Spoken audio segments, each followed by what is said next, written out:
எல்லாத்துக்கும் வணக்கம். மறுபடியும் அடுத்த வீடியோவில் சந்திக்கிறதுல ரொம்ப சந்தோஷம். ஆக்சுவலாக நம்ம லாஸ்ட் வீடியோவில் ரோலிங் ரிட்டர்ன்ஸ் அப்படிங்கிறத பற்றி பேசிகிட்டு இருந்தோம் இல்லையா, ஞாபகம் இருக்கும்னு நினைக்கிறேன்.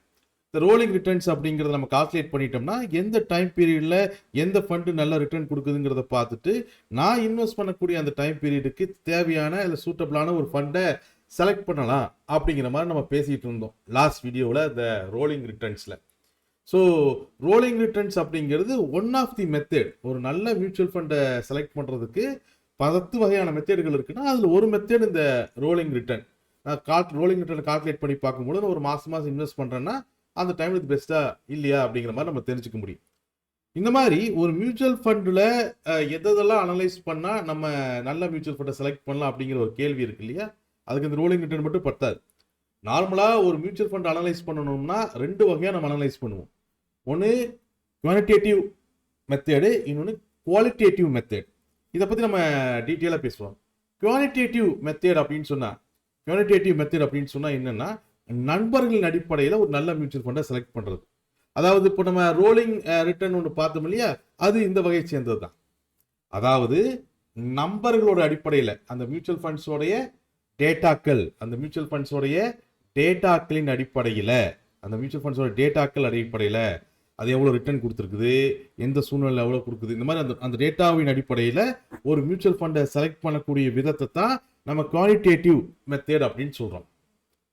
ஸோ அதில் ஒரு மெத்தேடு தான் இந்த ரோலிங் ரிட்டர்ன் அப்படிங்கிறது.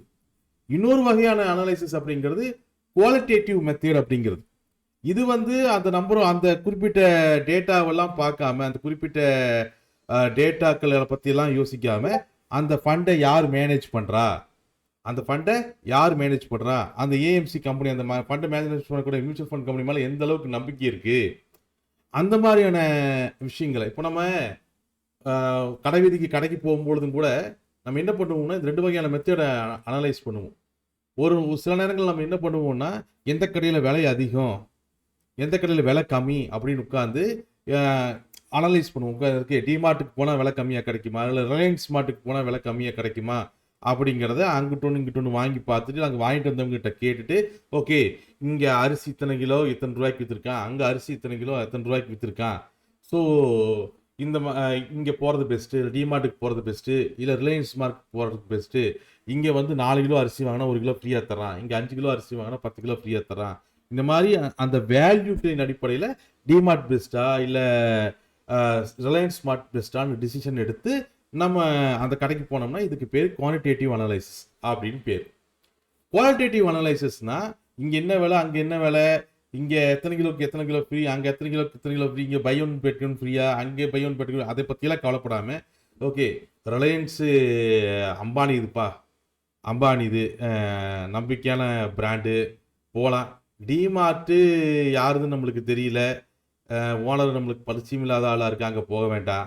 சரி இது என்ன புதுசாக இங்கே ஒரு மாலு, இங்கே தெரியல. இந்த மாதிரி அந்த பிராண்ட் வேல்யூக்காக நீங்கள் போகிறீங்கல்ல, பிராண்ட் வேல்யூக்காக சூஸ் பண்ணுறீங்கல்ல, இப்போ ஒரு சாதாரண ஒரு காரையவே ஓகே இந்த காரு 40 கிலோமீட்டர் மைலேஜ் தருது, அந்த கார் 35 கிலோமீட்டர் மைலேஜ் தருது, இந்த காரில் 2cc இன்ஜின் இருக்குது, சரி 120cc இன்ஜின் இருக்குது, அந்த காரில் 100cc இன்ஜின் இருக்குது. இந்த மாதிரியான வேரியபிள் செக் பண்ணி காரை வாங்குறது ஒரு வகை. அதெல்லாம் எதுவும் பார்க்காம எப்பா டாட்டா நல்ல குவாலிட்டியாக கார் கொடுப்பான்ப்பா, அவங்ககிட்ட போயிடுவோம். மாருதி ஓகே இங்கே சேஃப்டி அந்த அளவுக்கு இருக்காதுப்பா, வேண்டாம். இந்த மாதிரி இந்த பிராண்டை பேஸ் பண்ணி செலக்ட் பண்ணுறது குவாலிட்டேட்டிவ் மெத்தட். அப்போது இந்த 2 வகையுமே நம்ம புரிஞ்சிக்க வேண்டியது கட்டாயம். நம்ம இப்போ பேசிகிட்டு இருந்த இந்த ரோலிங் ஏர்னிங்ஸ் இருக்கு இல்லையா, ரோலிங் ரிட்டர்ன்ஸ் இருக்கு இல்லையா, இந்த ரோலிங் ரிட்டர்ன்ஸ் அப்படிங்கிறது குவான்டிடேட்டிவ் மெத்தட்.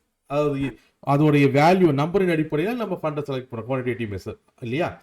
அப்போது இதில் இந்த குவான்டிடேட்டிவ் மெத்தேடுகளில் இன்னும் நிறையா விஷயங்கள் இருக்குது, நிறைய மெத்தேடுகள் இருக்குது. அதை பற்றி தான் நம்ம இந்த வீடியோவில் பேச போகிறோம். அதில் ஃபஸ்ட்டு ரோலிங் ரிட்டர்ன்ஸ் நம்ம லாஸ்ட் வீடியோவிலே இதில் நிறையா டிஸ்கஸ் பண்ணியிருக்கோம். இது என்னங்கிறது நம்மளுக்கு தெரியும்னு நினைக்கிறேன். ஒரு ரிட்டர்ன்ஸை ரோல் ஓவர் பண்ணி, அதாவது ஜான் டு டிசம்பர் என்ன ரிட்டர்ன்ஸ் வந்திருக்கு, பிப்ரவரி டு ஜான் என்ன ரிட்டர்ன்ஸ் வந்திருக்கு, மார்ச் டு பிப்ரவரி என்ன ரிட்டர்ன்ஸ் வந்திருக்குன்னு ஒவ்வொரு வேரியபிள் பீரியட்லையும் ரிட்டர்ன்ஸை கால்குலேட் பண்ணி அந்த எந்த பீரியட்ல எந்த கம்பெனி எந்த பீரியட் நல்ல ரிட்டர்ன்ஸ் கொடுக்குதுங்கிற அடிப்படையில் அந்த மியூச்சுவல் ஃபண்ட்ல இன்வெஸ்ட் பண்றது. இது ரோலிங் ரிட்டர்ன்ஸ் பேரு. நம்ம போன வீடியோக்குள்ள இது பேசியிருக்கோம்.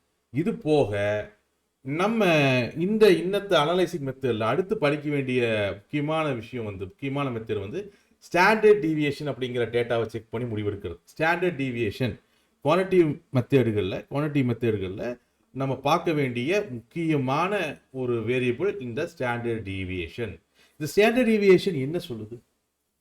அந்த குறிப்பிட்ட ஸ்டாக்கோட வால்டாலிட்டியை இது பேசுது. அந்த குறிப்பிட்ட ஸ்டாக்கோடைய வால்டாலிட்டியை இது பேசுது. அதாவது ஒரு குறிப்பிட்ட மியூச்சுவல் ஃபண்டோடைய ரிட்டர்ன்ஸ் எந்த அளவுக்கு ஸ்விங் ஆகும், எந்த அளவுக்கு மேலே கீழையும் போகும் அப்படிங்கிறத இது பேசுது. ஓகே, இந்த ஒரு குறிப்பிட்ட கம்பெனியோடைய ஸ்விங் இருக்குன்னு வச்சுக்கோமே, ஒரு குறிப்பிட்ட கம்பெனியோடைய ஸ்விங் இருக்கு அப்படின்னு, ஒரு குறிப்பிட்ட கம்பெனியோடைய மியூச்சுவல் ஃபண்ட்ஸ் இருக்குன்னு வச்சுக்கோமே. உதாரணத்துக்கு ஒரு டாட்டாவோடைய மியூச்சுவல் ஃபண்ட்ஸ் இருக்கு, ஒரு டாட்டாவோடைய மியூச்சுவல் ஃபண்ட் இருக்கு. அந்த டாட்டாவோடைய மியூச்சுவல் ஃபண்ட் ரிட்டர்னு மேலே கீழையும் ஒரு வருஷம் 15% கொடுக்கும், இன்னொரு வருஷம் 12% கொடுக்கும், இன்னொரு வருஷம் 13% கொடுக்கும், இன்னொரு வருஷம் 14% கொடுக்கும். இந்த மாதிரி ஒரு மியூச்சுவல் ஃபண்ட் அப்படிங்கிறது ஸ்டேபிளா ரிட்டர்ன் கொடுக்காது. ஃபர்ஸ்ட் நம்ம அதையே புரிஞ்சுக்கணும். ஒரு மியூச்சுவல் ஃபண்ட் அப்படிங்கிறது ஸ்டேபிளான ஒரு ரிட்டர்னை கொடுக்காது. எல்லா வருஷமும் ஒரு குறிப்பிட்ட மியூச்சுவல் ஃபண்ட் அப்படிங்கிறது 5% ரிட்டர்ன், 5% ரிட்டர்ன், இல்லை 10% ரிட்டர்ன், 10% ரிட்டர்ன் கொடுத்துட்டே இருக்குமானா அப்படி கொடுக்காது. அந்த மாதிரி எந்த ஒரு மியூச்சுவல் ஃபண்டும் கொடுக்காது. டெபிட் ஃபண்டுகள் மட்டும்தான் அந்த கெப்பாசிட்டி இருக்கு. டெபிட் ஃபண்டுகள் அப்படிங்கிறது பாண்டுகளில் அல்லது ஃபிக்ஸ்டு டெபாசிட்டுகளில் இந்த மாதிரியான இன்வெஸ்ட்மெண்ட் பண்ணும்பொழுது ஒரு ஸ்டேபிளான ரிட்டர்ன் வந்துகிட்டே இருக்கும். வருஷம் 5%, 5%, 10% வந்துகிட்டு இருக்கும். ஸோ டெபிட் ஃபண்டுகளில் மட்டும்தான் நம்ம அந்த வகையான ரிட்டர்ன்களை பார்க்க முடியும். மியூச்சுவல் ஃபண்ட் ரிட்டர்ன்களை பொறுத்த வரைக்கும் always it is subjected to market condition. Market condition அப்படிங்கிறது ஒவ்வொரு ஸ்டாக் மார்க்கெட் அப்படிங்கிறது, ஏன்னா மியூச்சுவல் ஃபண்ட்ஸோட இன்வெஸ்ட்மெண்ட்ஸ்ல எங்கே போகுது? மியூச்சுவல் ஃபண்ட்ஸோட இன்வெஸ்ட்மெண்ட்ஸ் 99% ஸ்டாக் மார்க்கெட்டுக்குள்ள தான் இன்வெஸ்ட் ஆகுது. ஸ்டாக் மார்க்கெட் அப்படிங்கிறது ஒரு ஃபிக்ஸ்டு ரிட்டர்ன் கொடுக்கக்கூடிய ஒரு துறை இல்லை. அதாவது ஒவ்வொரு வருஷமும் 8%, 10% ஒரு ஃபிக்ஸ்டு ரிட்டர்ன்ஸ் கொடுக்கக்கூடிய ஒரு வியாபாரம் இல்லை. அதோடைய ரிட்டர்ன்ஸ் அப்படிங்கிறது ஒவ்வொரு வருஷமும் மாற்றிக்கிட்டே இருக்கு, ஒவ்வொரு வருஷமும் மாறுபட்டுக்கிட்டே இருக்கு. அதோட ரிட்டர்ன்ஸ் ஒவ்வொரு வருஷமும் நம்மளுக்கு மாறுபட்டுக்கிட்டே இருக்கு. அப்போ அதில் இன்வெஸ்ட் பண்ணக்கூடிய மியூச்சுவல் ஃபண்ட்ஸோட ரிட்டர்ன்ஸும் ஸ்டேபிளாக கொடுத்துட்டு இருக்காது. ஒவ்வொரு வருஷமும் அதோட மாறுபடும். அப்படி மாறுபடும் பொழுது ஒரு வருஷம் 15% தரலாம், இன்னொரு வருஷம் 2% தரலாம், இன்னொரு வருஷம் 6% தரலாம். அப்போ இதைத்தான் நம்ம வால்டாலிட்டி அப்படிங்கிறோம். அதோட ரிட்டர்ன்ஸ் எந்த அளவுக்கு, அதோடைய ஆவரேஜ் ரிட்டர்ன்ஸ் எந்த அளவுக்கு மேலையும் கீழையும் ஸ்விங் ஆகுது, மேலையும் கீழையும் எந்த அளவுக்கு அதோட ரிட்டர்ன்ஸ் மேலையும் கீழையும் போகுது அப்படிங்கிறது தான் இந்த வால்டாலிட்டி அப்படிம்போம். இந்த வால்டாலிட்டியை மெஷர் பண்ணி சொல்லக்கூடியது தான் இந்த ஸ்டாண்டர்ட் டீவியேஷன். இந்த வால்டாலிட்டி மெஷர் பண்ணி சொல்லக்கூடியது தான் இந்த ஸ்டாண்டர்ட் டீவியேஷன். அப்போ இந்த ஸ்டாண்டர்ட் டீவியேஷன் என்ன சொல்லுது? ஒரு மியூச்சுவல் ஃபண்டோட ஏவரேஜ் ரிட்டர்ன் எந்த அளவுக்கு மேலையும் கீழையும் போயிட்டு வரும்னு சொல்லுது. எந்த அளவுக்கு மேலையும் கீழையும் போயிட்டு வரும்னு சொல்லுது. ஹை ஸ்டாண்டர்ட் டீவியேஷன் இருந்துச்சுன்னா ஹை வால்டாலிட்டி. அதாவது அந்த மியூச்சுவல் ஃபண்டு ஒரு கட்டத்தில் 25% ப்ராஃபிட் தரலாம், இன்னொரு வருஷம் 5% லாஸ் தரலாம், ஒரு தடவை 30% ப்ராஃபிட் தரலாம், இன்னொரு தடவை 40% லாஸும் கூட தரலாம். ஹை ஸ்டாண்டர்ட் டீவியேஷன் இருந்துச்சுன்னா ஹை வால்டிலிட்டி இருக்குன்னு அர்த்தம். அதாவது அதோட ரிட்டர்ன்ஸ் மேலே கீழையும் பெரிய அளவில் மாறுபடுதுன்னு அர்த்தம். ஹை ஸ்டாண்டர்ட் டீவியேஷன் இருந்துச்சுன்னா ஹை வால்டிலிட்டி, அதோடைய ரிட்டர்ன்கள் மேலையும் கீழையும் பெரிய அளவில் மாறுபடுதுன்னு அர்த்தம். ஸோ ஸ்டாண்டர்ட் டீவியேஷன்ங்கிற ஒரு மீனிங் பிடிச்சிருப்பீங்கன்னு நினைக்கிறேன். லோ ஸ்டாண்டர்ட் டீவியேஷன்னா லோ வால்டிலிட்டி, பெரிய அளவில் மாற்றம் இல்லை. அதாவது மேலே போனால் ஒரு 18%, கீழே வந்தால் ஒரு 12%. ஸோ ஒரு குறிப்பிட்ட அளவு வால்டிலிட்டி மட்டுமே இருக்கும், பெரிய அளவில் வால்டிலிட்டி இருக்காது. அப்படிங்கிறது தான் இந்த லோ ஸ்டாண்டர்ட் டீவியேஷன் நம்மளுக்கு சொல்லக்கூடியது. ஓகே, ஸோ ஸ்டாண்டர்ட் டீவியேஷன்னா என்னன்னு நம்ம ஃபர்ஸ்ட் புரிஞ்சுக்கிட்டோம். ஸ்டாண்டர்ட் டீவியேஷன்னா நம்மளோட ஏவரேஜ் ரிட்டர்ன், ஒரு மியூச்சுவல் ஃபண்டோட ஏவரேஜ் ரிட்டர்ன் எந்த அளவுக்கு வால்டிலிட்டி இருக்கும், எந்த அளவுக்கு அதோட ரிட்டர்ன் மேலேயும் கீழையும் போயிட்டு வரும், எந்த அளவுக்கு ஒரு சில நேரங்களில் 40% ரிட்டர்ன் தரலாம், ஒரு சில நேரங்களில் 10% லாஸ் தரலாம். ஸோ அந்த வால்டிலிட்டியை, அந்த ஸ்விங் மேலே கீழே எவ்வளோ தூரம் போகும்னு மெஷர் பண்ணி சொல்லக்கூடியது தான் standard deviation. High standard deviation இருந்துச்சுன்னா ஹை வால்டிலிட்டி கிரியேட் பண்ணும். லோ ஸ்டாண்டர்ட் டீவியேஷன் இருந்துச்சுன்னா லோ வால்டிலிட்டியை நம்மளுக்கு அது கிரியேட் பண்ணும். நார்மலாக ஸ்டாண்டர்ட் டீவியேஷனை பொறுத்த வரைக்கும் ஒரு மியூச்சுவல் ஃபண்டோட ஸ்டாண்டர்ட் டீவியேஷன் 10%க்குள்ள இருந்துச்சுன்னா 10%க்குள்ள இருந்துச்சுன்னா அது லோ வாலட்டிலிட்டியை குறிக்கும். பெரிய அளவில் அதோடைய ஃபண்ட் ரிட்டர்ன்ஸ் மாறுபடாது. உதாரணத்துக்கு போன வருஷம் அது 19% ரிட்டர்ன்ஸ் கொடுத்துருந்ததுன்னா இந்த வருஷம் ஒரு 18% அல்லது 21% தான் கொடுக்கும். பெரிய அளவில் மாற்றம் இருக்காது. போன தடவை 19%, இந்த தடவை ஒரு 21% கொடுக்கலாம் அல்லது ஒரு 18% கொடுக்கலாம். ஸோ பிலோ ஸ்டாண்டர்ட் டீவியேஷன் இருந்துச்சுன்னா அது லோ வாலட்டிலிட்டி லெவலை குறிக்கும். வருஷம் வரக்கூடிய அந்த ரிட்டர்ன் அப்படிங்கிறது பெரிய அளவில் மாறுதல் இருக்காது. அதுவே ஸ்டாண்டர்ட் டீவியேஷன் 10லேருந்து 15க்குள்ள இருந்துச்சுன்னா அது மாடரேட்டாக இருக்கும். அந்த வாலட்டிலிட்டி அப்படிங்கிறது மாடரேட்டாக இருக்கும். நார்மலாக ஒரு பெரிய அளவுக்கு ரிஸ்க்கு எடுக்க வேண்டாம் அப்படின்னு நினைக்கக்கூடிய இன்வெஸ்டர்ஸ் லோ ஸ்டாண்டர்ட் டீவியேஷன் இருக்கக்கூடிய ஃபண்டுகளை போய் நினைப்பாங்க, ஒரு ஃபண்டுகளை தேர்ந்தெடுப்பாங்க. லோ ஸ்டாண்டர்ட் டீவியேஷன் இருக்கக்கூடிய ஃபண்டுகளை தேர்ந்தெடுப்பாங்க பெரிய அளவு ரிஸ்க் எடுக்க வேண்டாம்னு நினைக்கக்கூடிய investors. So low standard deviation இருக்கக்கூடிய ஃபண்டுகளை தேர்ந்தெடுக்கும் பொழுது மிகப்பெரிய லாபத்தையும் நம்ம இழக்க நேரிடும், மிகப்பெரிய ரிஸ்கையும் நம்ம தாங்க வேண்டிய அவசியம் இருக்காது. ஒரு ஸ்டாண்டர்டான ஒரு ரிட்டர்ன்ஸ் நம்ம பார்த்துட்டு இருக்க முடியும். ஸ்டாண்டர்டான ரிட்டர்ன்ஸை நம்ம பார்த்துக்கிட்டு இருக்க முடியும். ஸோ மாடரேட் அப்படிங்கிறது ஒரு 10லேருந்து 15% ஸ்டாண்டர்ட் டீவியேஷன் ஒரு மியூச்சுவல் ஃபண்டுக்கு இருந்துச்சுன்னா 10லேருந்து 15% ஸ்டாண்டர்ட் டீவியேஷன் ஒரு மியூச்சுவல் ஃபண்ட்ஸ்க்கு இருந்துச்சுன்னா அது வந்து ஒரு பேலன்ஸ் இன்வெஸ்டர்ஸ் ப்ரிப்பேர் பண்ணுவாங்க. இது எப்படி இருக்குன்னா ஒரு ரிஸ்க் வந்துச்சு, ஒரு ஸ்விங் ஆச்சுன்னா மேலே ஒரு 20% வரைக்கும் போகும், ஒரு ப்ராஃபிட் கொடுக்கும். அதே நேரத்தில் ஒரு கீழே வந்துச்சுன்னா ஒரு 5% ப்ராஃபிட் கொடுக்கும். பெரிய அளவில் நெகட்டிவ் எல்லாம் போகாது, ரிட்டர்ன்ஸ் கொஞ்சம் கம்மியாகும். அதே மாதிரி நல்ல மார்க்கெட் கண்டிஷன் இருந்ததுன்னா ரிட்டர்ன்ஸ் கொஞ்சம் நார்மல் ரிட்டர்ன்ஸ் விட கொஞ்சம் அதிகமாக 20%, 25% அந்த மாதிரி கொடுக்கும். ஓரளவுக்கு பேலன்ஸ்டாக மியூச்சுவல் ஃபண்ட் போடணும்னு நினைக்கக்கூடியவங்க ஸ்டாண்டர்ட் டீவியேஷன் 10லேருந்து 15க்குள்ள இருக்கக்கூடிய ஃபண்டுகளை செலக்ட் பண்ணுவாங்க. எபோவ் 15 அப்படிங்கிறது ஹை ஸ்டாண்டர்ட் டீவியேஷன். இது அக்ரஸிவ் இன்வெஸ்டர்ஸ் கொஞ்சம் ரிஸ்க் எடுத்து ஒரு நல்ல ப்ராஃபிட் பண்ண ட்ரை பண்ணலாம் அப்படின்னு நினைக்கிறாங்கல்ல, அந்த மாதிரி. உதாரணத்துக்கு இந்த மாதிரியான ஸ்டாண்டர்ட் டீவியேஷன் உள்ள மியூச்சுவல் ஃபண்ட்ஸ் வந்து கொடுத்தா ஒரு 35-40% கூட ரிட்டர்ன்ஸ் கொடுக்கும், இல்லைன்னா 1% அல்லது மைனஸ் நெகட்டிவ் ரிட்டர்ன்ஸ் கூட கொடுக்கும். ஸோ அக்ரஸிவ் இன்வெஸ்டடாக இருக்கிறீங்க அப்படின்னு சொன்னால் நீங்கள் ஸ்டாண்டர்ட் டீவியேஷன் 15க்கு மேலே இருக்கக்கூடிய ஃபண்டுகளை சேர்ந்துருக்கலாம். ஆனால் அந்த இடத்துல ரொம்ப கேர்ஃபுல்லாக இருக்கணும். ஓகே, நம்ம அதிகமான லாபத்துக்கு ஆசைப்பட்டு ஹை டீவியேஷன் ஃபண்டுகளை எடுக்கும் பொழுது, ஹை ஸ்டாண்டர்ட் டீவியேஷன் ஃபண்டுகளை எடுக்கும் பொழுது அதே அளவுக்கு ரிஸ்க்கை தாங்கக்கூடிய கெப்பாசிட்டியும் நம்மளுக்கு இருக்கணுங்கிறத மறந்துடக்கூடாது. ஸோ அக்ரஸிவ் இன்வெஸ்டராக இருந்தீங்கன்னா ஸ்டாண்டர்ட் டீவியேஷன் 15க்கு மேலே இருக்குதுன்னா மற்ற விஷயங்களையும் சேர்த்து பார்த்து அந்த ரிஸ்க்கை நீங்கள் எடுக்கலாமா வேண்டாமா அப்படிங்கிறத முடிவு பண்ணுங்கள்.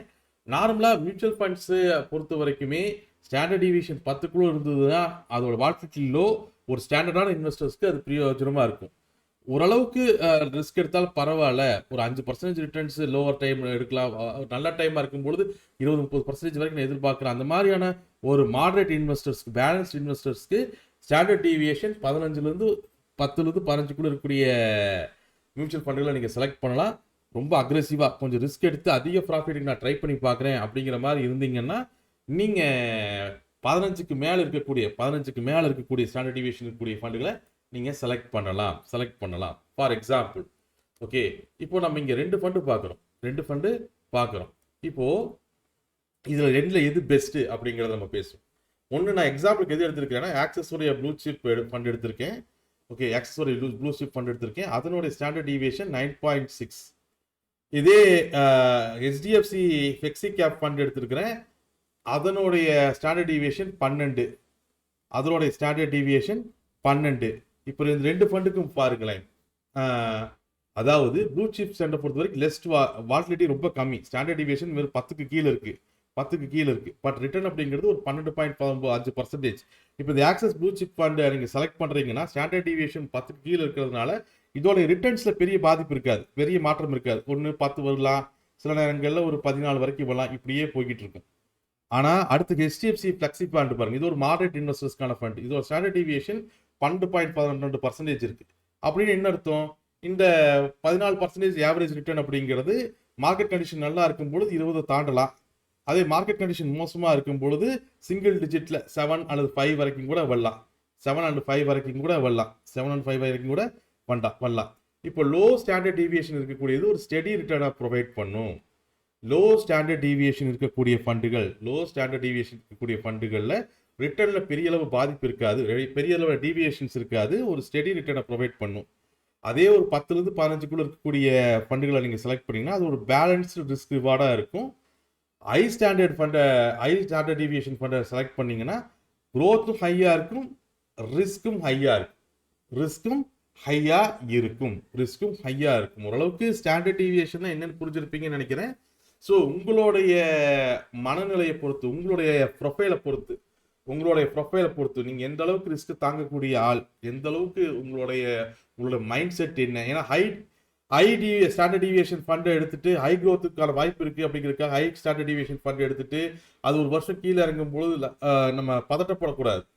நீங்கள் ஹை டீவியேஷன் ஃபண்டுக்கு போகிறீங்கன்னா ஹை க்ரோத்துக்கு பாசிபிலிட்டிஸ் இருக்கிற மாதிரி ஹை ரிஸ்க்குக்கும் பாசிபிலிட்டிஸ் இருக்கும்.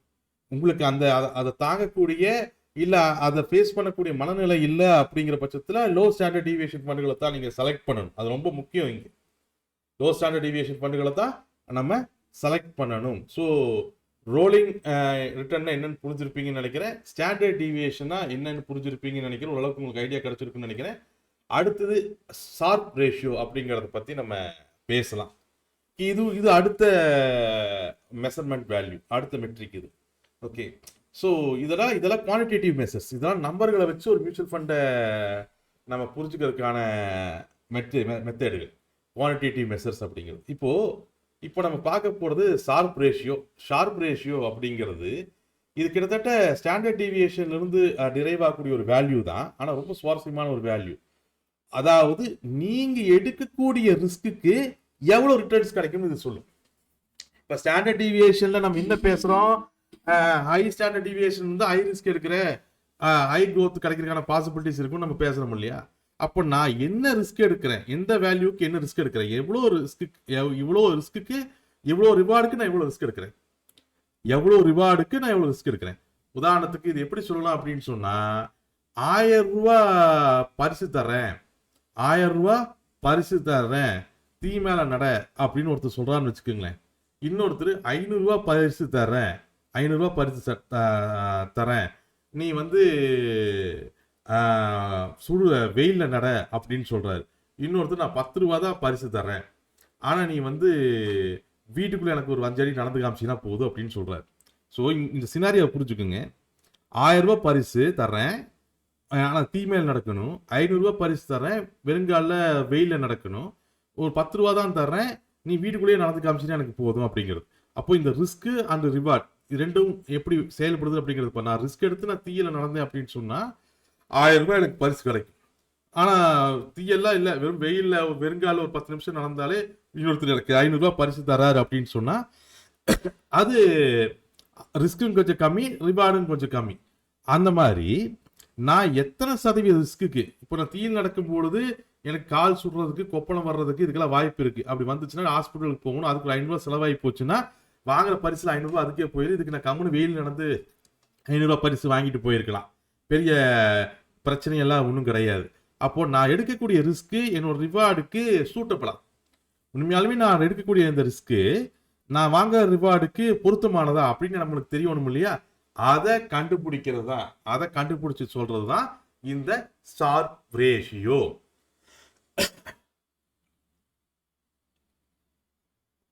சரி, இந்த ஷார்ப் ரேஷியோ பத்தி இன்னும் டீட்டெயிலா நம்ம பார்க்கலாம். முதல்ல இந்த ஷார்ப் ரேஷியோவுடைய ஃபார்முலாவை பார்ப்போம். ஷார்ப் ரேஷியோவுடைய ஃபார்முலா என்ன சொல்லுது? Fund return minus risk free rate divided by standard deviation. முதல்ல ரிஸ்க் ஃப்ரீ ரேட்னா என்னன்னு நம்ம புரிஞ்சுக்கணும். ஒவ்வொரு நாட்டுக்கும் ஒரு ரிஸ்க் ஃப்ரீ ரேட் இருக்கும். அதாவது அந்த நாட்டோடைய கவர்மெண்ட் பாண்டு வாங்கினா அந்த கவர்மெண்ட் நம்மளுக்கு எத்தனை சதவீதம் ரிட்டர்ன் தருதோ, அந்த நாட்டோடைய கவர்மெண்ட் பாண்டுகளை நம்ம வாங்கினா அந்த நாட்டு கவர்மெண்ட் நம்மளுக்கு எத்தனை சதவீதம் ரிட்டர்ன் தருதோ அதுதான் ரிஸ்க் ஃப்ரீ ரேட் அப்படிம்போம். இப்போ இந்தியாவில் நீங்கள் கவர்மெண்ட் பாண்டுகளை வாங்குறீங்க அப்படின்னு சொன்னால், இந்தியாவுடைய கவர்மெண்ட் பாண்டுகளை வாங்குறீங்க அப்படின்னு சொன்னால் 6-7% இந்தியன் கவர்மெண்ட் நம்மளுக்கு ரிட்டர்ன் தருது. இதை தான் ரிஸ்க் ஃப்ரீ ரேட் அப்படிங்கிறோம். நார்மலாக ரிஸ்க் ஃப்ரீ ரேட்டும் ஃபிக்ஸ்டு டெபாசிட்டில் வரக்கூடிய இன்ட்ரெஸ்ட்டும் மோரலஸ் நேஷனலைஸ்டு பேங்கோடைய ஃபிக்ஸ்டு டெபாசிட் ரிட்டர்னும் கவர்மெண்ட் பாண்டோட ரிட்டர்னும் மோரலஸ் சேமாக தான் இருக்கும். ஸோ இந்தியாவை பொறுத்த வரைக்குமே ரிஸ்க் ஃப்ரீ ரிட்டர்ன்ஸ் அப்படிங்கிறது 6-7%. 6-7%. நான் இந்த எக்ஸாம்பிளில் 7% நான் எடுத்திருக்கேன். ஏன்னா மோஸ்ட் ஆஃப் தி பேங்குகள் இன்னைக்கு 7% ஃபிக்ஸ்டு டெபாசிட்டுக்கு ரிட்டர்ன் தர்றாங்க. ஸோ ரிஸ்க் ஃப்ரீ ரேட் அப்படிங்கிறது எந்த விதமான ரிஸ்க்கும் இல்லை. இப்போ ஃபிக்ஸ்டு டெபாசிட் போட்டிங்கன்னா வருஷம் நம்மளுக்கு 7% இன்ட்ரெஸ்ட் கிடைச்சிருது. என்ன ரிஸ்க் இருக்கு? ஒன்றும் ரிஸ்க் இல்லை. கவர்மெண்ட் பாண்டுகளை வாங்கினீங்கன்னா வருஷம் 7% நம்மளுக்கு ரிட்டர்ன் கிடைக்குது. என்ன ரிஸ்க் இருக்கு? ஒன்றும் ரிஸ்க் இல்லை. கவர்மெண்ட், இந்தியன் கவர்மெண்ட் இங்கேயே தான் இருக்க போகுது. பிரதமர் மாறலாம், கட்சி ஆட்சி மாறலாம், கவர்மெண்ட் அங்கேயே தான் இருக்கு. எந்த கவர்மெண்ட் வந்தாலும் அந்த பாண்டுக்கு நம்மளுக்கு ரிட்டர்ன் கொடுத்தே தான் ஆகும். அந்த பாண்டுக்கு அந்த கவர்மெண்ட் ரிட்டர்ன் கொடுத்தே தான் ஆகும். அப்போ ரிஸ்க் ஃப்ரீ ரேட் அப்படிங்கிறது எந்த விதமான ரிஸ்க்கும் இல்லாமல் அந்த நாட்டில் எனக்கு எவ்வளவு சதவீத வருமானம் கிடைக்குங்கிறதா ரிஸ்க் ஃப்ரீ ரேட். இப்போ என்னுடைய ஃபண்ட் எவ்வளவு ரிட்டர்ன் கொடுக்குது? இப்போ உதாரணத்துக்கு இந்த எக்ஸாம்பிள் எடுத்துக்கோங்க. இந்த எக்ஸாம்பிள்ல என்னுடைய ஃபண்ட் 12% ரிட்டர்ன்ஸ் கொடுக்குது. 12% ரிட்டர்ன்ஸ் கொடுக்குது. ரிஸ்க் ஃப்ரீ ரேட் எவ்வளோ? 7%. கவர்மெண்ட் பாண்டோட டேட்டாவை எடுத்துருக்கோம். கவர்மெண்ட் பாண்டோட டேட்டா இருக்கும். அப்போ என்னுடைய ஃபண்ட் 12% ரிட்டர்ன் கொடுக்குது. என்னுடைய ரிஸ்க் ஃப்ரீ ரேட், நாடோட ரிஸ்க் ஃப்ரீ ரேட் 7%. அப்போ அந்த கம்பெனியோடைய அந்த குறிப்பிட்ட மியூச்சுவல் ஃபண்டோடைய ஸ்டாண்டர்ட் டீவியேஷன் 10% இருக்குன்னா நான் எவ்வளோ ரிஸ்க் எடுத்திருக்கேன் அப்படிங்கிறத தான் இந்த ஷார்ப் ரேஷியோ சொல்லுது. நான் எவ்வளோ ரிஸ்க் எடுத்திருக்கேன். அந்த ஃபண்டு வந்து 10% வால்டிலிட்டி இருக்கக்கூடியது. மேலே இங்கேயும் 10% வரைக்கும் அதோட ரிட்டர்ன்ஸ் மாறுபடுறதுக்கான பாசிபிலிட்டிஸ் இருக்கு. 10%னா இந்த வருஷம் 10% ரிட்டர்ன்ஸ் கொடுத்ததுன்னா அடுத்த வருஷம் அது 9.9% கொடுக்கலாம், இல்லை 10.1% ரிட்டர்ன்ஸ் கொடுக்கலாம். அப்போ ஒரு ஸ்டாண்டர்ட் டீவியேஷன் அப்படிங்கிறது எவ்வளவு தூரம் அதோட ரிட்டர்ன்ஸ் மாறுபடும் அப்படிங்கிறத சொல்லக்கூடியது நம்ம கொஞ்ச நேரத்துக்கு முன்னாடி பேசணும். Risk free rate 7%. என் ஃபண்டு 12% ரிட்டர்ன்ஸ் கொடுக்குது. ஸ்டாண்டர்ட் டீவியேஷனோட அந்த ஃபண்டோட ஸ்டாண்டர்ட் டீவியேஷன் 10%. அப்படின்னா நான் உண்மையாலுமே 1% ரிஸ்க்கு எவ்வளவு ரிட்டர்ன் நான் எதிர்பார்க்கிறேன். அதைத்தான் இந்த ஷார்ப் ரேஷியோ சொல்லுது. இந்த எக்ஸாம்பிள்ல ஃபார்முலா படி பார்த்தோம்னா 12% return minus risk free rate 7% divided by standard deviation. அந்த மியூச்சுவல் ஃபண்டோட ஸ்டாண்டர்ட் டீவியேஷன் 10 போட்டோம்னா நம்மளுக்கு வரக்கூடிய ஆன்சர் 0.5. அதாவது 0.5 எக்ஸ்ட்ரா ரிட்டர்ன்ஸ்க்காக 0.5 எக்ஸ்ட்ரா, அதாவது இதை காட்டிலும் இந்த ரிஸ்க் ஃப்ரீ ரேட்டை காட்டிலும் 0.5 எக்ஸ்ட்ரா ரிட்டர்னுக்காக, ஒவ்வொரு 0.5 எக்ஸ்ட்ரா ரிட்டர்ன்ஸ்க்காக நான் 1% ரிஸ்க் எடுக்கிறேன். ஒவ்வொரு பர்சன்டேஜ் நான் எக்ஸ்ட்ரா ரிஸ்க் எடுக்கும் பொழுதும் எனக்கு என்னோட ரிட்டர்ன் 0.5% அதிகமாகுதுன்னு அர்த்தம். ஒவ்வொரு பர்சன்டேஜ் எக்ஸ்ட்ரா ரிட்டர்ன் எடுக்கும் பொழுது, ஒவ்வொரு percentage of extra return risk எடுக்கும் பொழுதும், ஒவ்வொரு பர்சன்டேஜ் ஆஃப் எக்ஸ்ட்ரா ரிஸ்க் எடுக்கும் பொழுதும் எனக்கு 0.5% எக்ஸ்ட்ரா ரிட்டர்ன் கிடைக்குதுன்னு அர்த்தம். இன்னும் டீட்டெயிலாக பேசுவோம். அதையே இன்னும் டீட்டெயிலாக பேசுவோம் நம்ம. இப்போ இந்த மியூச்சுவல் ஃபண்ட்ஸோட எக்ஸாம்பிள் எடுத்துக்கோங்க. ஓகே, இது அசட் லார்ஜ் கேப், இது எஸ்பிஐயோட ப்ளூ சிப் ஃபண்ட். இந்த ஃபண்டோட ரிட்டர்ன்ஸ் வந்து 14%. எஸ்பிஐ ப்ளூ சிப்போட ஃபண்டு வந்து ப்ரெசன்ட்ஸ் வந்து 12%. Risk rate 7%. பட் வந்து இந்த லார்ஜ் கேப் ஃபண்டோடைய ஸ்டாண்டர்ட் டீவியேஷன் 12%, ப்ளூ சிப் ஃபண்டோட ஸ்டாண்டர்ட் டீவியேஷன் அப்படின்னு 15%. அப்போ லார்ஜ் கேப்போடைய ஷார்ப் ரேஷியோ எவ்வளவு வருது? 0.58% வருது. லார்ஜ் கேப்போடைய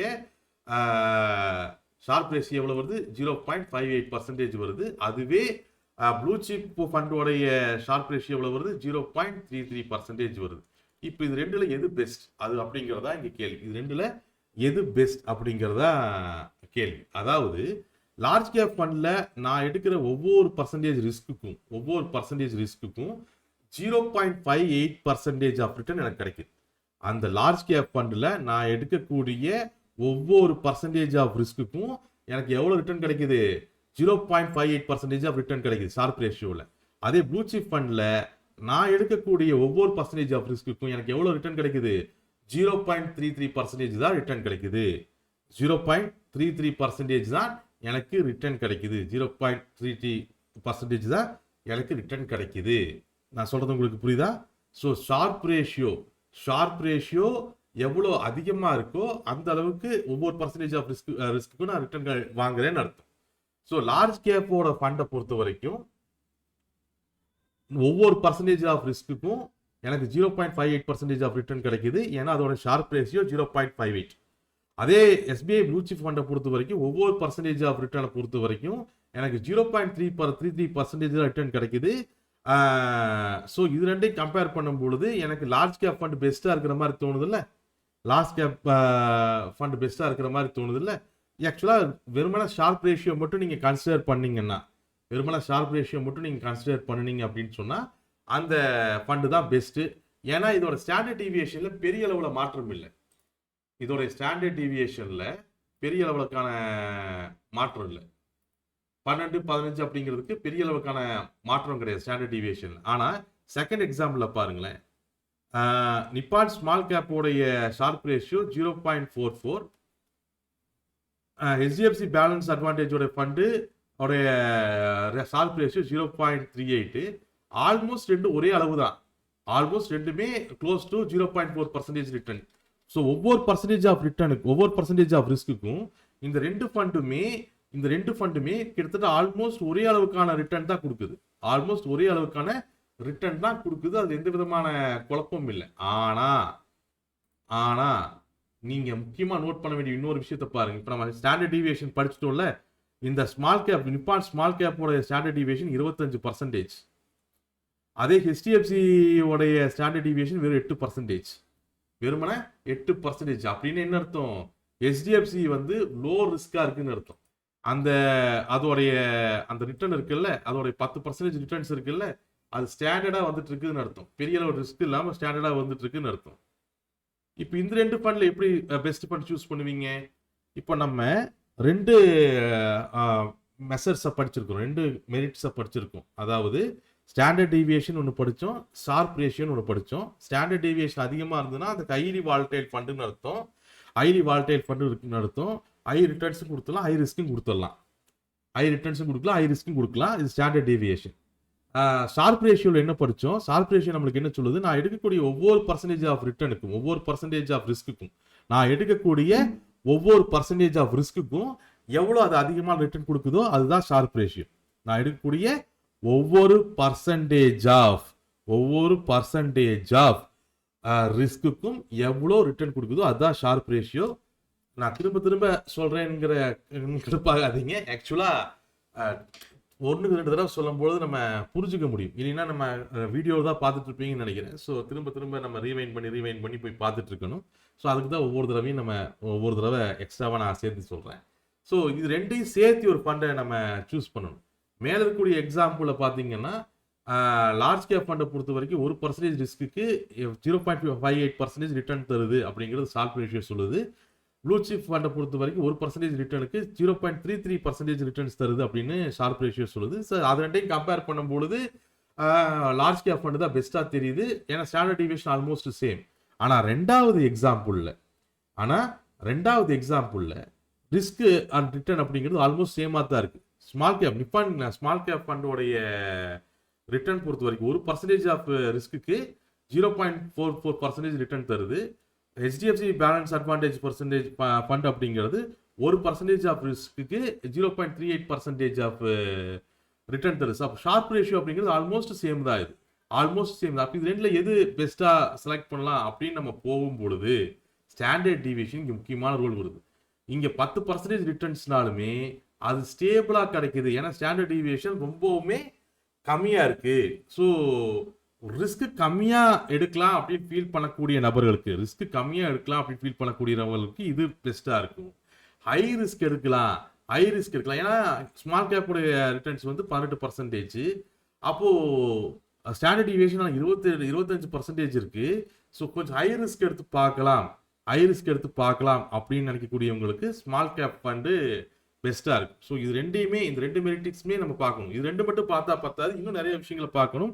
நார்மலாக இந்த கான்செப்டை நீங்கள் தரவாக இருக்க வேண்டியது ஷார்ப் ரேஷியோ 1க்கு கம்மியாக இருக்குது அப்படின்னு சொன்னால் ரிஸ்க்குக்கான அளவுக்கு, ரிஸ்க் எடுக்கிறதுக்கான அளவுக்கு நம்மளுக்கு ரிட்டர்ன்ஸ் கிடைக்கிறதுலேன்னு அர்த்தம். ஷார்ப் ரேஷியோ வந்து நான் 1% ரிஸ்க் எடுக்கிறேன், எனக்கு 0.5% ரிட்டர்ன் கிடைக்குது, 0.3% ரிட்டர்ன் கிடைக்குதுன்னா நான் ரிஸ்க் எடுக்கிற அளவுக்கு ரிட்டர்ன்ஸ் கிடைக்கிறதுலேன்னு அர்த்தம். ஷார்ப் ரேஷியோ 1 விட கம்மியாக இருந்துச்சுன்னா. ஆனால் இருக்கக்கூடிய மோஸ்ட் ஆஃப் தி ஃபண்டுகளில் அது மாதிரி தான் இருக்கும். ஸோ கம்பேர் பண்ணி பார்த்து எந்த ஃபண்டுகளில் ஷார்ப் ரேஷியோ அதிகமாக இருக்குன்னு நம்ம சூஸ் பண்ணலாம். ஷார்ப் ரேஷியோ 1க்கு ஈக்குவலாக இருந்துச்சு அப்படின்னு சொன்னால் நான் எவ்வளோ தூரம் ரிஸ்க் எடுக்கிறனோ அதே அளவுக்கான ரிட்டர்ன் கிடைக்குதுன்னு அர்த்தம். 1% ஆஃப் ரிஸ்க்கு 1% ஆஃப் ரிட்டர்ன்ஸ் கிடைக்குதுன்னு அர்த்தம். ஷார்ப் ரேஷியோ 1 விட அதிகமாக இருக்குன்னா அது உண்மையாலுமே எக்ஸலண்ட்டான ஒரு ஃபண்டு. நான் எடுக்கக்கூடிய ஒவ்வொரு பர்சன்டேஜ் ஆஃப் ரிஸ்க்குக்கும் 1.5% எனக்கு ரிட்டர்ன்ஸ் கிடைக்குதுன்னு அர்த்தம். எடுக்கக்கூடிய ஒவ்வொரு பர்சன்டேஜ் ஆஃப் ரிட்டர்னுக்கும் 1.5% எனக்கு ரிட்டர்ன்ஸ் கிடைக்குதுன்னு அர்த்தம். ஷார்ப் ரேஷியோ 2க்கு மேலே இருந்துச்சுன்னா அது உண்மையாலுமே ரொம்ப நல்ல ஃபண்டு, நம்ம செலக்ட் பண்ணலாம். ஸோ அந்த தம்ப் ரூலாக ஞாபகம் வச்சுக்கோங்க. ஸோ ஸோ ஷார்ப் ரேஷியோ பொறுத்த வரைக்கும் என்னென்னு ஓரளவுக்கு புரிஞ்சிருக்கும்னு நினைக்கிறேன். ஸ்டாண்டர்ட் டீவியேஷன் ரோலிங் இன்ட்ரெஸ்ட் ரிட்டர்ன்ஸ்னா என்னென்னு புரிஞ்சிருக்கும், ஷார்ப் ரேஷியோன்னு என்னென்னு புரிஞ்சிருக்கும், ஸ்டாண்டர்ட் டீவியேஷன் என்னென்னு புரிஞ்சிருக்கும்னு நினைக்கிறேன். அடுத்த அளவுகளுக்கு போகும். ஸோ அடுத்த மெட்ரிக் நம்ம பார்க்க வேண்டியது எக்ஸ்பென்ஸ் ரேஷியோ. அடுத்து நம்ம பார்க்கக்கூடிய மெட்ரிக் வந்து எக்ஸ்பென்ஸ் ரேஷியோ. ஒவ்வொரு ஃபண்டுக்கும் எக்ஸ்பென்ஸ் ரேஷியோன்னு ஒன்று இருக்கும். ஓகே, இந்த எக்ஸ்பென்ஸ் ரேஷியோனா என்ன? எக்ஸ்பென்ஸ் ரேஷியோனா மியூச்சுவல் ஃபண்ட்னா என்ன நம்ம ஸ்டார்டிங் வீடியோக்களில் பேசணும். மியூச்சுவல் ஃபண்ட்னா என்ன?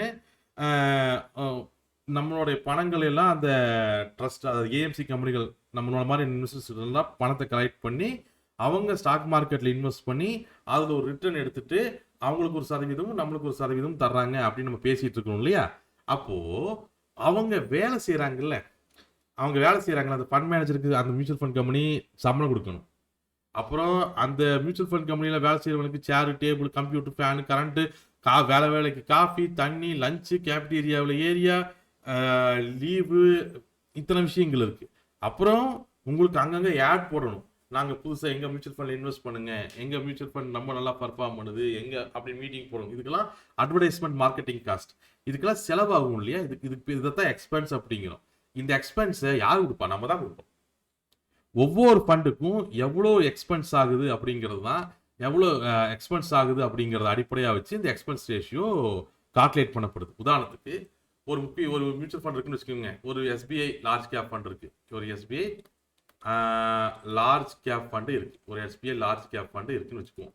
இப்போ இந்த எஸ்பிஐ லார்ஜ் கேப் ஃபண்டை மெயின்டைன் பண்ணுறதுக்கு, அதை மெயின்டைன் பண்ணுறவங்களுக்கு சம்பளம், அந்த மெயின்டைன் பண்ணுற ஆஃபீஸுக்கான சம்பளம், அப்புறம் அவங்களுக்கான எக்ஸ்பென்சஸ்ஸு, இதெல்லாம் இருக்குல்ல, marketing expenses, distribution fee, advertisement எக்ஸ்பென்சஸ்லாம் இருக்குது இல்லையா? இதெல்லாம் தான் அந்த SBI mutual fund, SBI large cap ஃபண்டுக்கான டோட்டல் ஃபண்ட் எக்ஸ்பென்ஸ். இதெல்லாம் பண்ண என்ன ஆகும் உங்களுக்கு? அந்த ஃபண்டில் நிறைய பேர் கொண்டு வந்து பணத்தை கொடுப்பாங்க, நிறைய பேர் அந்த ஃபண்டில் பணம் போடுவாங்க. அப்போது எவ்வளோ டோட்டல் ஃபண்டு அந்த பணத்துக்கு வருது? அதுதான் AUM, total asset under management.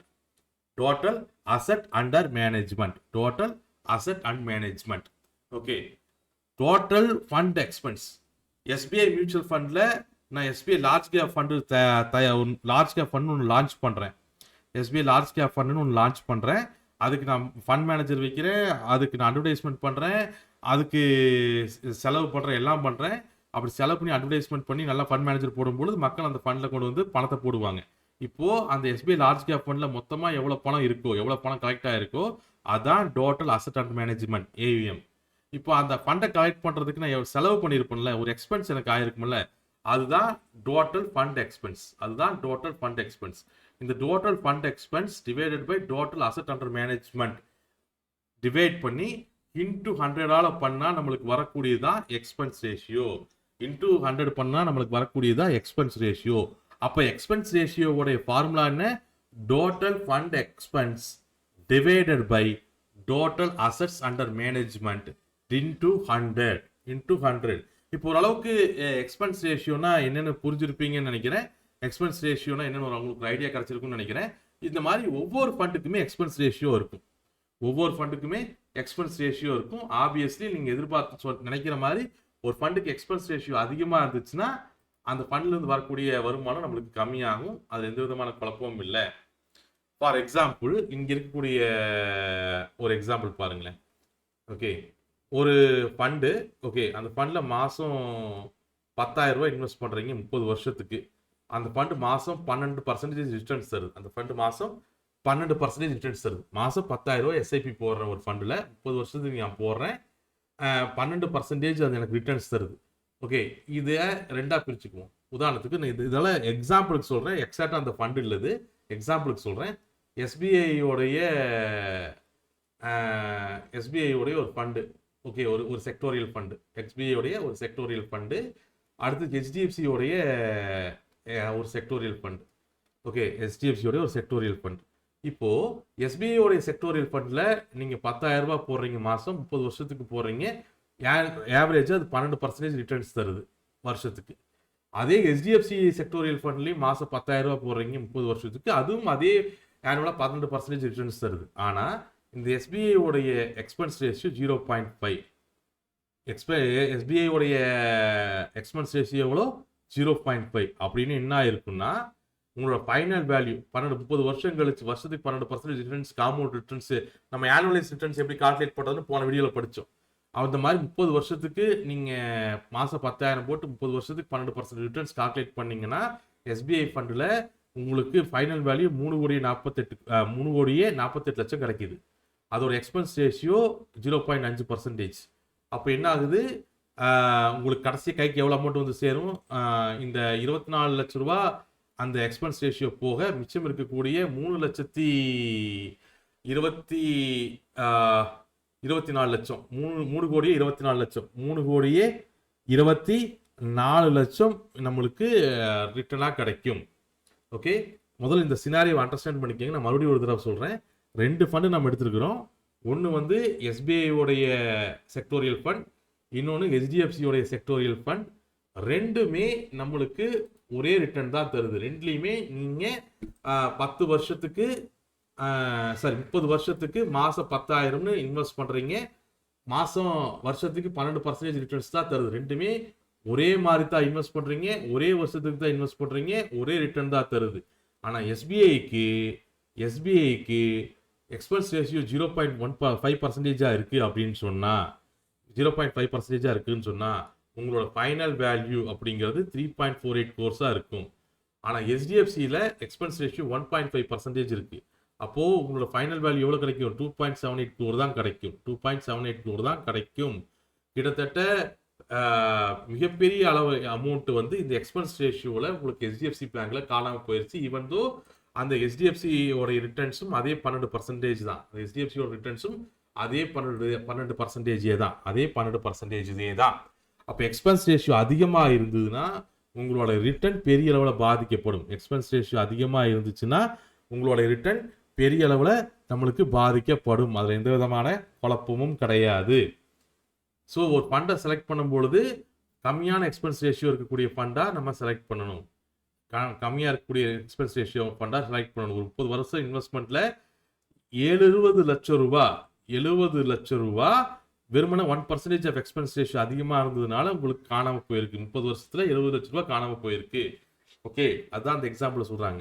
0.5% expense ratio இருந்ததுன்னா ஃபைனல் வேல்யூ 3.48 கோடியாக இருக்கும். அதே 1.5% எக்ஸ்பென்ஸ் ரேஷியோவாக இருந்துச்சுன்னா ஃபைனல் வேல்யூ 2.78 crore இருக்கும். நீங்கள் ஃபீஸ் மட்டுமே 0.5%னா எக்ஸ்பென்ஸ் வந்து 24 லட்சம் தான் அந்த கம்பெனிக்கு பே பண்ணியிருப்பீங்க. அதே 1.5%னா 94 லட்சம் பே பண்ணியிருப்பீங்க. 30 வருஷத்தில் 70 லட்ச ரூபா இழந்திருக்கீங்க. எக்ஸ்பென்ஸ் ரேஷியோ 1% அதிகமாக இருக்கிறதுனால. ஸோ செபி வந்து இது ரொம்ப அதிகமாக இருக்கக்கூடாதுன்னு சொல்லுது. செபி வந்து எக்ஸ்பென்ஸ் ரேஷியோ அதிகபட்சம் எவ்வளோ வைக்கலாம் அப்படிங்கிறத சொல்லியிருக்கு. ஈக்விட்டி ஃபண்ட்னா 2.25%, டெபிட் ஃபண்ட்னா 2%, இண்டெக்ஸ் ஃபண்ட்னா 1.5%, இடிஎஃப்களுக்கு 1%. அதிகபட்சம் எக்ஸ்பென்ஸ் ரேஷியோ ஃபிக்ஸ் பண்ணலாம் இந்த மியூச்சுவல் ஃபண்ட் கம்பெனிகள் அப்படின்னு சொல்லியிருக்கு. ஸோ ஒரு மியூச்சுவல் ஃபண்டை நல்ல மியூச்சுவல் ஃபண்டை செலக்ட் பண்ணும்பொழுது அதோடைய எக்ஸ்பென்ஸ் ரேஷியோவையும் பார்க்கணும். எக்ஸ்பென்ஸ் ரேஷியோ கம்மியாக இருக்கிற மாதிரி பார்க்கணும் அப்படிங்கிறது ரொம்ப முக்கியம். ஓரளவுக்கு ஐடியா கிடைச்சிருக்கும்னு நினைக்கிறேன். சரி, இப்போ நம்ம கிட்டத்தட்ட நிறைய டாபிக்கள் பேசியிருக்கோம். அடுத்து குவான்டிடேட்டிவ் மெஷர்ஸில் நம்ம பார்க்கக்கூடிய முக்கியமான டாபிக் அப்படின்னா போர்ட்ஃபோலியோ கான்சன்ட்ரேஷன். ஓகே, இது ஒரு வடை போடுற மாதிரி வச்சுக்கோங்களேன். ஒரு நல்ல வடையை போடுறோம். ஒரு வடையை போடும்பொழுது மிளகாய் அதிகமாக போட்டோம்னா அந்த வடை ரொம்ப காரமாக இருக்கும். பருப்பு அதிகமாக போட்டோம்னா அதோட டேஸ்ட் ரொம்ப வேற மாதிரி இருக்கும். எண்ணெயை அதிகமாக ஊற்றி நிறைய வேக வச்சிட்டோம்னா கொஞ்சம் கருகி போயிடும். அதோட டேஸ்ட் அதிகமாக இருக்கும். எண்ணெய் கம்மியாக ஊற்றி கம்மியாக வேக வச்சோம்னா அதோட டேஸ்ட் வேற மாதிரி இருக்கும். அப்போ ஒரே வடை தான், எதை அதிகமாக போடுறோம் எதை கம்மியாக போடுறோங்கிறத பொறுத்து அதோடைய அந்த வடையோட டேஸ்ட் மாறும். இங்கே வடைக்கு பொதுவாக இது வேணால் எடுத்துக்கலாம்.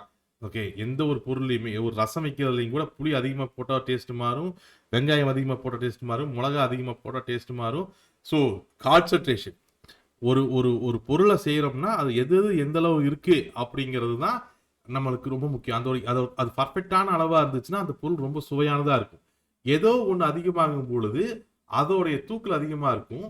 ஸோ மிளகா அதிகமாக இருக்கும்போது காரம் அதிகமாக இருக்கும். இப்போ சில பேருக்கு அது ஒத்துக்கும். சில பேர்த்துக்கு காரமாக சாப்பிடணும்னு நினைக்கிறவங்களுக்கு அது ரொம்ப டேஸ்ட் அதிகமாக தெரியும். காரம் பிடிக்காதவங்களுக்கு அது டேஸ்ட் ரொம்ப கம்மியாக தெரியும், தேவையில்லாததாக தெரியும். அந்த மாதிரி ஒரு மியூச்சுவல் ஃபண்டில் போர்ட்ஃபோலியோ கான்சென்ட்ரேஷன் அப்படிங்கிறது ரொம்ப முக்கியம். ஒரு மியூச்சுவல் ஃபண்ட்ல ஒரு 10 ஸ்டாக் 20 ஸ்டாக் இருக்குன்னா எந்த அளவுக்கு அதோடைய பாதிப்பு அந்த மியூச்சுவல் ஃபண்ட்ல இருக்கு அப்படிங்கிறத நம்ம பார்க்கணும். ஒரு குறிப்பிட்ட மியூச்சுவல் ஃபண்ட்ல எந்த இண்டஸ்ட்ரிக்கு ஹையர் கான்சென்ட்ரேஷன் கொடுத்துருக்காங்க, எந்த அளவுக்கு லோயர் கான்சென்ட்ரேஷன் கொடுத்துருக்காங்க, இதை பற்றியெல்லாம் நீங்கள் பார்க்க வேண்டியது அவசியம். இதுதான் நம்ம போர்ட்ஃபோலியோ கான்சென்ட்ரேஷன் நம்ம பார்க்க போகிறோம். அது எக்ஸாம்பிளோட பார்த்தோம்னா நம்மளுக்கு ரொம்ப சுவாரஸ்யமாக புரியும். நம்மளுக்கு இங்கே பாருங்களேன், இந்த எக்ஸாம்பிள் எடுத்துக்கணும். இது ஒரு ஹை கான்சென்ட்ரேஷன் ஃபண்ட். இந்த எஸ்பிஐ ஃபோக்கஸ் ஈக்விட்டி ஃபண்டில் கிட்டத்தட்ட டாப் 5 ஃபண்டுகளை பாருங்க. டாப் 5 ஸ்டாக்கு பாருங்க. டாப் 5 ஸ்டாக்ல நான் எஸ்பிஐ ஃபோக்கஸ் ஈக்விட்டி ஃபண்ட் எக்ஸாம்பிளுக்கு எடுத்திருக்கேன். அதோட டாப் 5 ஃபண்டுகள் எடுத்திருக்கேன். எஸ்பிஐ ஃபோக்கஸ் ஈக்விட்டி ஃபண்டில் கிட்டத்தட்ட 10க்கும் மேற்பட்ட ஸ்டாக்குகள் இருக்கு. அதில் டாப் 5 ஸ்டாக்கு நான் எடுத்திருக்கேன். அதில் HDFC வந்து கிட்டத்தட்ட HDFCயோடைய பங்கு வந்து 12%. ஓகே, உதாரணத்துக்கு SBI focused fund equity fund அப்படிங்கிறது 100% ஃபண்டுன்னு எடுத்துக்கோமே, 100% சர்க்கிள்னு எடுத்துக்கோமே. இதில் 12% HDFCயோட பங்கு இருக்கு, 10% ரிலையன்ஸோடைய பங்கு இருக்கு, 9% ஐசிஐசியோட பங்கு இருக்கு, கிட்டத்தட்ட 9% இன்ஃபோசிஸோடைய பங்கு இருக்கு. அதே மாதிரி பாரதி ஏர்டெலோட பங்கு கிட்டத்தட்ட 8% இருக்கு. அப்போ கிட்டத்தட்ட ஆல்மோஸ்ட் 48% இந்த 5 ஸ்டாக்கு, 48% வந்து இந்த 5 ஸ்டாக்கு தான் வெயிட்டேஜ் அதிகம். 48% இந்த 5 ஸ்டாக்கோட வெயிட்டேஜ்கள் அதிகம். மிச்சம் இருக்கக்கூடிய 48% தான் 52% மிச்சம் இருக்கக்கூடிய 15 ஃபண்டுகளுமே இருக்கு. ஓகே, அப்போ டாப் 5 ஃபண்டுகளில் 48% வெயிட்டேஜ் இந்த எஸ்பிஐ ஃபோக்கஸ்ட் ஃபண்ட் கொடுக்குது. இப்போ ஃபார் எக்ஸாம்பிள் இதில் எஸ்பிஐ பேங்க்கு, HDFC பேங்க்கு, ஐசிஐசி பேங்க்கு, இது ரெண்டுமே பேங்கிங் செக்டர்ஸ். இது ரெண்டையும் சேர்த்தனோம்னா இது கிட்டத்தட்ட 21%. இப்போ பேங்கிங் செக்டாரில் ஏதாவது ஒரு நியூஸ் தப்பாக வந்துச்சுன்னா இந்த ஃபண்டு பெரிய அளவில் பாதிக்கப்படும். ஏன்னா கிட்டத்தட்ட பேங்கிங் செக்டாரோடைய ஸ்டாக் மட்டுமே நம்மளுக்கு 20%க்கு மேலே அதிகமான வெயிட்டேஜ் இருக்குது இந்த கம்பெனியில், இந்த ஃபண்டில். எஸ்பிஐ ஃபோக்கஸ் ஈக்விட்டி ஃபண்டில் 20% அதிகமான வெயிட்டேஜ் இருக்குது. அப்போது பேங்கிங் ஸ்டைலில் ஒரு நியூஸ் வந்துச்சுன்னா, பேங்கிங் சைடில் ஏதாச்சும் ஒரு நியூஸ் வந்துச்சு அப்படின்னு சொன்னால் இந்த ஓவரால் பர்ஃபார்மன்ஸ், இந்த ஃபண்டோட ஓவரால் பர்ஃபார்மன்ஸ் அப்படிங்கிறது ரொம்ப பாதிக்கும். இது ஹை கான்சன்ட்ரேஷன் ஃபண்ட். அதாவது ஒரு மியூச்சுவல் ஃபண்டில் 20 ஸ்டாக்குகள் 30 ஸ்டாக்குகள் சேர்ந்து இருக்கும்.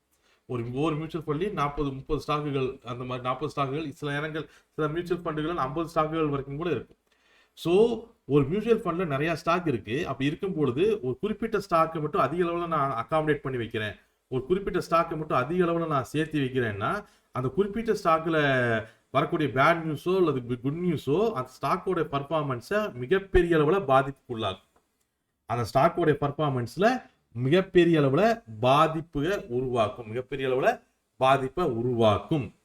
So high concentration of stock அப்படிங்கிறதுல ரிஸ்க் அதிகம். அதே மாதிரி இப்போ இந்த எக்ஸாம்பிள் பாருங்க, இது லோ கான்சன்ட்ரேஷன் ஆஃப் ஸ்டாக். இதில் டாப் 5 கம்பெனிகளோட இருக்கிறேன். அந்த ஃப்ளெக்ஸி கேப் ஃபண்டில் டாப் 5 கம்பெனிகள் எடுக்கிறேன். இதுதான் டாப் 50 சேனல். ஆனால் அது எதுலேயுமே பெரிய அளவில் கான்சன்ட்ரேஷன் இல்லை. கூகுளில் 6%, Bajaj finance 5%, Microsoft 5%, HDFC 5%, ICICI பேங்க்கு 4%. அதே மாதிரி இது டைவர்சிஃபைடாக இருக்குது. குளோபல் கம்பெனிகளும் இருக்குது, டொமஸ்டிக் கம்பெனிகளும் இருக்குது. இப்போது ஏதோ ஒரு நாட்டிலேயோ அல்லது ஏதோ ஒரு துறையில் ஏற்படக்கூடிய பாதிப்பு வந்து இந்த ஃபண்டை பெரிய அளவில் பாதிக்காது. இந்த ஃபண்டு ஒரு பேங்கிங் ஸ்டாக்ஸ் எல்லாமே டொமஸ்டிக்கு, பேங்கிங் ஸ்டாக்ஸ் அடிபட்டுச்சுன்னா இந்த ஃபண்டோடைய பர்ஃபார்மன்ஸ் அப்படிங்கிறது பெரிய அளவில் பாதிக்கும்.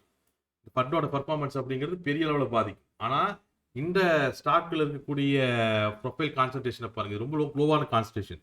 எந்த ஒரு ஸ்டாக்குக்குமே ரொம்ப அதிகப்படியான வெயிட்டேஜ் இல்லை. எந்த ஒரு ஸ்டாக்குக்குமே மற்ற ஸ்டாக்கு காட்டிலும் மிகப்பெரிய அதிகப்படியான வெயிட்டேஜ் இல்லை. எல்லாமே 4-6% இருக்குது. அப்போ இந்த மாதிரியான கான்சன்ட்ரேஷன் இருந்துச்சு அப்படின்னு சொன்னால் பெரிய அளவில் டேமேஜ் நடக்காது. ஒரு ஸ்டேபிளான இன்கம் தரும். ஒரு பேலன்ஸ்டு கான்சன்ட்ரேஷனாக இருக்குது. நார்மலாக நீங்கள் செலக்ட் பண்ணக்கூடிய ஃபண்டுகளுக்கு பேலன்ஸ்டாக இருக்கிற மாதிரியான பேலன்ஸ் கான்சன்ட்ரேஷனாக இருக்கிற மாதிரியான ஃபண்டுகளை நீங்கள் செலக்ட் பண்ணணும். அது ரொம்ப முக்கியம். இங்கே இந்த ஃபண்டை பாருங்களேன், இது எக்ஸ்ட்ரீம் கான்சன்ட்ரேஷன். இது வந்து ICICI pure technology fund, ICICI Prudential technology fund. Prudential technology fund அப்படிங்கிறது வெறுமனே ஐடி கம்பெனிகளில் மட்டும், டெக்னாலஜி கம்பெனிகளில் மட்டும் இன்வெஸ்ட் பண்ணுது. அப்போது இதில் டிசிஎஸ்க்கு 25% வெயிட்டேஜ் இருக்குது, இன்ஃபோசிஸ்க்கு 20% வெயிட்டேஜ் இருக்குது, டிசிஎல் டெக்குக்கு 15% வெயிட்டேஜ் இருக்குது. ஒரு டாலருக்கு அகேன்ஸ்டான இந்திய ரூபி சொதப்பிச்சுனாலும் கூட இந்த ஒட்டுமொத்த ஃபண்டே பர்ஃபார்மன்ஸ் கேஷ் ஆயிரும். ஒரு செக்டார் மாறுச்சு, ஒரு செக்டார் பாதிக்கப்பட்டுச்சுன்னா நம்மளுக்கு ஒட்டுமொத்த பர்ஃபார்மன்ஸ் வந்து ஃபண்டோட பர்ஃபார்மன்ஸுமே பாதிக்கப்படும். இந்த செக்டார் நல்லா பர்ஃபார்ம் பண்ணும், இந்த செக்டாரில் எனக்கு மிகப்பெரிய நம்பிக்கை இருக்குதுன்னா, நீங்கள் ஒரு அக்ரஸிவ் இன்வெஸ்டர்னா இந்த செக்டார், ஏன்னா இந்த செக்டார் நல்லா போச்சுன்னா இதோட ரிட்டர்ன்ஸும் பெரிய அளவில் இருக்கும். இந்த லோ கான்சன்ட்ரேஷன் ஃபண்டில் ஹை கான்சன்ட்ரேஷன் ஃபண்டில் ஏதோ ஒரு ஸ்டாக்குக்கு அதிகமான வெயிட்டேஜ் இருக்கும். லோ கான்சன்ட்ரேஷன் ஃபண்டில் எல்லா ஸ்டாக்குக்குமே ஈக்குவல் வெயிட்டேஜ் இருக்கும். ஹை கான்சன்ட்ரேஷன் ஃபண்டில் அந்த ஏதோ ஒரு ஸ்டாக்கு அல்ல ஒரு துறை பெரிய அளவில் பாதிக்கப்படுதுன்னா நம்மளுக்கு மிகப்பெரிய அளவில் ஃபண்டோடைய பர்ஃபார்மன்ஸ் மாறும். ஆனால் மற்ற துறைகள்லையுமே பாரதி ஏர்டெல், ரிலையன்ஸ் மாதிரியான மற்ற துறைகளோட ஸ்டாக்கும் கொஞ்சம் இருக்கும். ஸோ அளவுக்கு ஒரு மாடரேட்டான ஒரு ரிஸ்க்கை தான் இது கொடுக்கும். ஆனால் இங்கே இருக்கக்கூடிய செக்டோரியல் ஃபண்டில் இது பியூர் டெக்னாலஜி ஃபண்ட், எல்லாமே ஒரே செக்டார் தான். அப்போ அடித்தா 100% அடிக்கும், வந்தாலும் 100% வரும். ஸோ அந்த துறையின் மேலே எந்த அளவுக்கு நீங்கள் கான்ஃபிடண்ட்டாக இருக்கீங்களோ, அந்த துறை ஃபியூச்சரில் எந்த அளவுக்கு வளரும் அப்படிங்கிற டேட்டா உங்ககிட்ட இருக்கோ, அதுக்கு தகுந்த மாதிரி தான் அந்த டேட்டா ஸ்ட்ராங்காக இருந்தால் தான், அந்த துறையின் மேலே உங்களுக்கு மிகப்பெரிய நம்பிக்கை இருந்தால் தான் இந்த மாதிரி 100% செக்டோரியல் ஃபண்ட், ஒரு துறையிலேயே எல்லா இன்வெஸ்ட்மெண்ட்டும் நடக்கக்கூடிய 100% செக்டோரியல் ஃபண்டை நோக்கி நம்ம நகரணும்.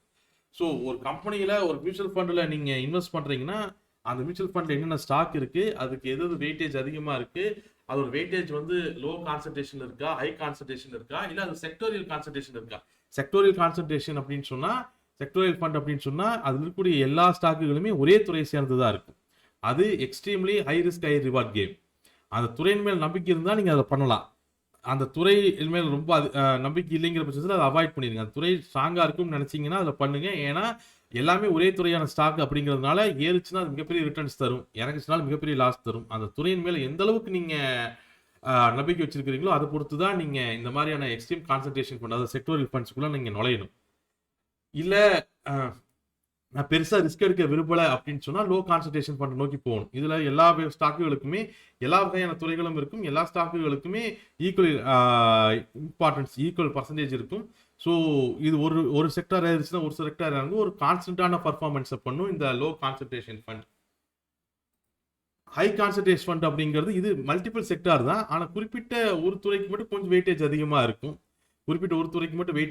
இருக்கும். இது லைட்டாக ரிஸ்க் தான், பட் செக்டோரியல் ஃபண்டை காட்டிலும் ரிஸ்க் இல்லை. இது லாபத்தில் பெரிய இழப்பீடு எதிர்பார்க்கும். அந்த குறிப்பிட்ட 2 ஸ்டாக் 3 ஸ்டாக் மட்டும் அந்த குறிப்பிட்ட துறை மட்டும் பர்ஃபார்மோ இல்லை மோசமாகவோ பர்ஃபார்ம் பண்ணும்பொழுது இதோட ரிட்டர்ன்ஸ் அப்படிங்கிறது ஒரு பெரிய அளவில் காட்டியும் ஓரளவுக்கு பாதிக்கும். So high concentration fund, low concentration fund and sectoral ஃபண்ட்ஸ்க்கான டிஃபரன்ஷியேஷனை புரிஞ்சிருப்பீங்கன்னு நினைக்கிறேன். நீங்கள் ஒரு மாடரேட் இன்வெஸ்டர்னா ஹை கான்சன்ட்ரேஷன் ஃபண்ட் போங்க. நீங்கள் ஒரு சேஃபான இன்வெஸ்டர், நான் பெரிய ரிஸ்கெல்லாம் எடுக்காமல் இன்வெஸ்ட் பண்ணுவேன் அப்படின்னா நீங்கள் முடிஞ்ச அளவுக்கு லோ கான்சன்ட்ரேஷன் ஃபண்டை கையாளுங்க. நீங்கள் அக்ரஸிவ் இன்வெஸ்டர், நான் பெரிய அளவில் பண்ணுவேன் அப்படின்னு சொன்னால் நீங்கள் தாராளமாக எக்ஸ்ட்ரீம் கான்சன்ட்ரேஷன் ஃபண்டுகளை போகலாம், செக்டோரியல் ஃபண்ட்ஸில் நோக்கி நகரலாம். ஓகே, ஓரளவுக்கு ஐடியா கிடச்சிருக்குன்னு நினைக்கிறேன். ஸோ ஹை கான்சன்ட்ரேஷன் ஃபண்டை பொறுத்த வரைக்கும் அதோடைய பெரிய அட்வான்டேஜ் என்னென்னா, அது குறிப்பிட்ட ஸ்டாக் பெரிய அளவில் பர்ஃபார்ம் பண்ணும்பொழுது அது அவுட் பர்ஃபார்ம் பண்ணும், மற்ற மியூச்சுவல் ஃபண்ட்ஸ் காட்டில் பர்ஃபார்ம் பண்ணும். அந்த குறிப்பிட்ட ஸ்டாக் பெரிய அளவில் பர்ஃபார்ம் பண்ணலைன்னா அது ஃபெயிலியர் ஆயிரும்.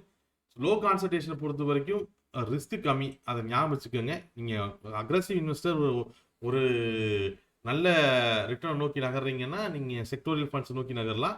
இல்லை நான் ரிஸ்கையும் ரிவார்டையும் பேலன்ஸ் பண்ணுறேன்னா கொஞ்சம் ஹை கான்சன்ட்ரேஷன் ஃபண்டில் நகரலாம். நான் ரிஸ்க்கு அந்தளவுக்கு விரும்பலை அப்படின்னு நினச்சிங்கன்னா லோ கான்சன்ட்ரேஷன் ஃபண்டை நோக்கி நகருங்க. ஸோ இதெல்லாம் முக்கியமான விஷயம் இந்த கிளாஸஸில். சரி, நம்ம என்ன படிச்சிருக்கிறோம், ரோலிங் ரிட்டர்ன்ஸ்னால் என்னென்னு படித்தோம். ஸோ ரோலிங் ரிட்டர்ன்ஸ் அப்படிங்கிறது எந்த காலகட்டங்களில் எந்த ஃபண்ட் சரியாக நல்லா பர்ஃபார்ம் பண்ணியிருக்கு அப்படின்னு தெரிஞ்சுக்கிறதுக்கு நம்மளுக்கு உதவும். அடுத்து ஷார்ப் ரேஷியோ ஃபண்டு நம்ம இப்போ ஷார்ப் ரேஷியோ பற்றி படித்தோம். ஷார்ப் ரேஷியோ அப்படிங்கிறது நான் எடுக்கக்கூடிய ஒவ்வொரு பர்சன்டேஜ் ரிஸ்க்கும் எனக்கு எவ்வளோ ரிட்டர்ன்ஸ் கிடைக்கிது அப்படிங்கிறது சொல்லும். அடுத்து ஸ்டாண்டர்ட் டீவியேஷனை பற்றி படித்தோம். ஸ்டாண்டர்ட் டீவியேஷன் அப்படிங்கிறது நான் அ அந்த குறிப்பிட்ட ஃபண்ட் வந்து எவ்வளவு தூரம் ஸ்விங் இருக்கும், வாலட்டிலிட்டி இருக்கும். மேலேயும் கீழயும் எவ்வளோ தூரம் அதோடைய பெர்ஃபார்மன்ஸ் இருக்கும். எவ்வளோ தூரம் அதோட ஸ்விங் மேலேயும் கீழயும் போயிட்டு வரும். எந்த அளவுக்கு அது வாலட்டிலிட்டியா இருக்கும் அப்படிங்கிறத பத்தி நம்ம படிச்சோம். ஸ்டாண்டர்ட் டீவியேஷன்ல எக்ஸ்பென்ஸ் ரேஷியோனா என்னங்கிறது படிச்சோம். நம்ம அப்புறம் போர்ட்ஃபோலியோ கான்சன்ட்ரேஷன் என்னங்கிறது படிச்சோம். ஒரு ஃபண்ட செலக்ட் பண்றதுல இந்த 5 ஃபேக்டரையும் நீங்க கன்சிடர் பண்ணணும். ஒரு நல்ல ஃபண்ட செலக்ட் பண்றதுக்கு இந்த 5 ஃபேக்டரையும் நீங்க கன்சிடர் பண்ணணும். இந்த 5 ஃபேக்டரையுமே நீங்க புரிஞ்சுக்கணும். இந்த 5 ஃபேக்டரோட டெஃபினேஷன் உங்களுக்கு புரிஞ்சிருக்கும்னு நினைக்கிறேன். இந்த 5 ஃபேக்டரோட டெஃபினேஷனும் உங்களுக்கு புரிஞ்சிருந்துச்சு அப்படின்னு சொன்னா இது உங்களுக்கு ஒரு நல்ல மியூச்சுவல் ஃபண்டை செலக்ட் பண்றதுக்கு ஹெல்ப் பண்ணும். ஒண்ணுக்கு 2 தடவை இந்த வீடியோ பாருங்க. வீடியோலயே ஒவ்வொன்றையும் நம்ம 4-5 தடவை பேசியிருக்கோம். சாரி உங்களுக்கு போர் அடிச்சதுனாலும் கூட. ஸோ ஒன்றுக்கு 2 தடவை பார்த்தீங்கன்னா உங்களுக்கு இன்னும் ஐடியா கிடைக்கும். இன்னும் நெட்டில் நீங்கள் நிறைய தேடி படிக்கலாம் இந்த 5 விஷயத்த பொறுத்த வரைக்கும். மறுபடியும் நம்ம அடுத்தது குவாலிட்டேட்டிவ் ஃபண்டை அனாலிசிஸ் பற்றி நம்ம பார்ப்போம். ஓகே, நம்ம அடுத்த வீடியோவில் மீட் பண்ணலாம். Thank you every one.